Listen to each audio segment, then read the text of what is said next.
Good day mga kabendo, welcome back to my channel, Edward TV Hub. Bali, ngayon, magde-demo tayo kung paano natin isi-set up yung timer neto ng Alan 1222 new version.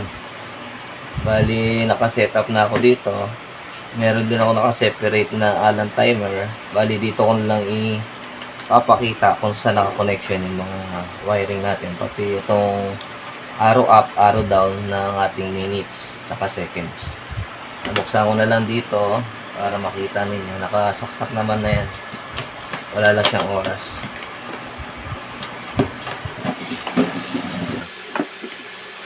Kasi ito, ano to bali 1 peso kung ang coin slot mo is universal. Pero itong coin slot kasi natin is for 5 pesos lang. Kaya magka-count yung 5 pesos natin, parang piso lang din ang equivalent. Kaya kung ilan yung seconds niya, ay lang din ang ilalagay niya. Ayan natin. Bali, ito yung pipindutin ko sa loob, itong dalawang button na ito para ma-adjust natin yung seconds.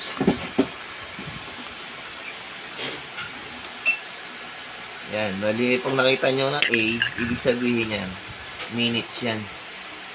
Kaya magbababa tayo. Pindutin nyo ng pababa na pababa. Pag naging S yan, ibig sabihin yan, seconds na yan. Ayan.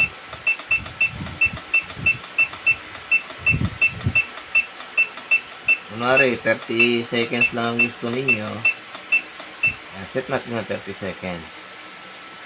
Kasulugan natin ng 5 peso.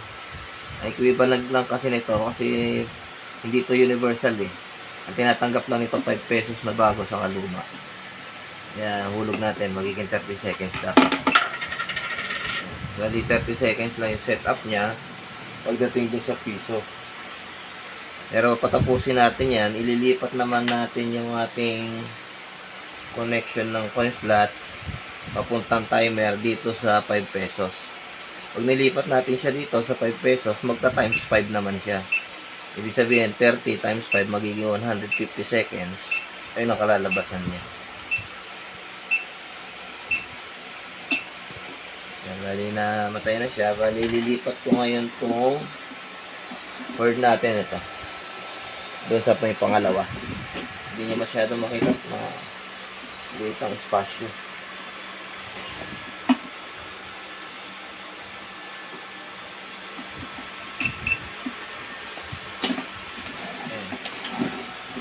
Nandun na siya sa may pangalawa.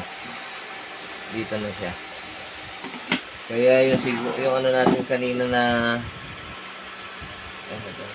nag-count na. Reset natin.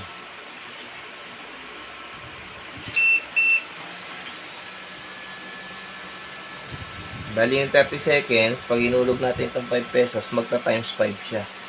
Bali kalalabasan niya na 150 seconds, equivalent siya ng 2 minutes and 30 seconds.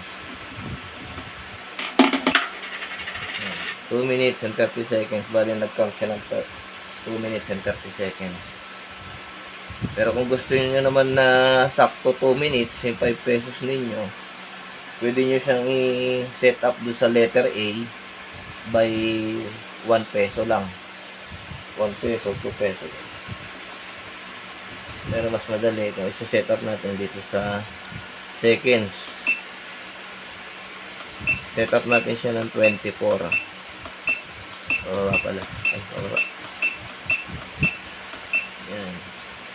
24 times 5. Kalalabasan yan 2 minutes. 120. Tapusin muna natin yung oras. Bali dito naman, ito yung 1. Ito naman yung pangalawa, 5 pesos, bali magiging times 5 siya. Ito naman, times 20 na. Yung pinaka ditong pangatlo.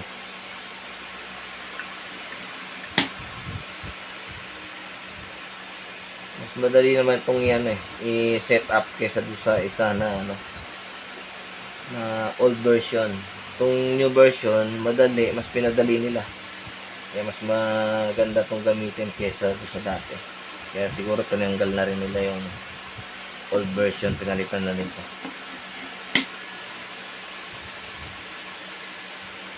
Shoutout nga pala sa mga nagtatanong. Bali, ginawa ko tong video na to para sa kaalaman din ng iba.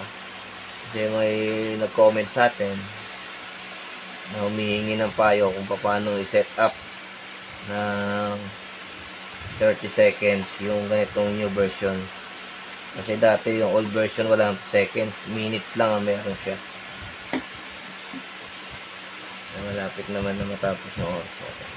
Bali, natapos na yung oras. Bali, nakaset to ng 24 seconds. 24 seconds nga ba? 24.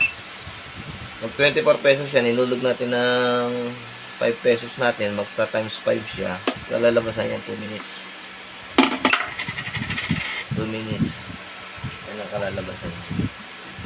Bali, madali naman na set up yung ganito klase na alarm timer yung version.